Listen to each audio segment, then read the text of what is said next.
સુરત શહેરમાં માથાભારે આરોપીઓનો આતંક વારંવાર સામે આવે છે, ત્યારે ભાઠેના વિસ્તારના ગાડી પાર્કિંગ જેવી નજીવી બાબતે થયેલા ઝઘડામાં તલવાર લઈ પહોંચેલા અસામરિક તત્વોએ ઘર પર પથ્થરમારો કર્યો હતો. તે બનાવનો વિડીયો સામે આવ્યા બાદ પોલીસે ગુનો નોંધી આરોપીઓને ઝડપી પાડ્યા છે. સુરતના ભાઠેના વિસ્તારમાં અસામરિક તત્વોએ આતંક મચાવ્યો હતો અને નજીવી બાબતે થયેલા ઝઘડા બાદ માથાભારે 4 થી 5 અસામરિક તત્વોએ એક વ્યક્તિના ઘર પર તલવાર લઈ જઈ આતંક મચાવ્યો હતો અને ઘર પર ભારે પથ્થરમારો કર્યા બાદ ખિડકીમાં લાકડા મારી તોડવાનો પણ પ્રયાસ કર્યો હતો. તો અસામરિક તત્વોએ મચાવેલા આતંકના દ્રશ્યો સીસીટીવીમાં કેદ થયા હતા.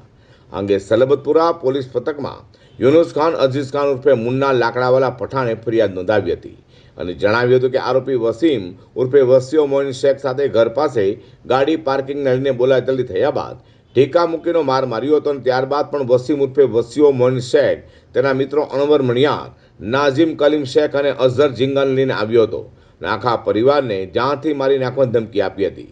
તલવાર લઈ આવેલા આરોપીઓએ ઘર પર પથ્થરમારો કર્યો હતો. બનાવ લઈને સલબતપુરા પોલીસે ગુનો નોંધી માથાભારે આરોપીઓ વસીમ ઉર્ફે વસીઓ મોઇન શેખ અને અનવર રૌફ શેખને ઝડપી પાડી સળિયા પાછળ ધકેલી દીધા છે.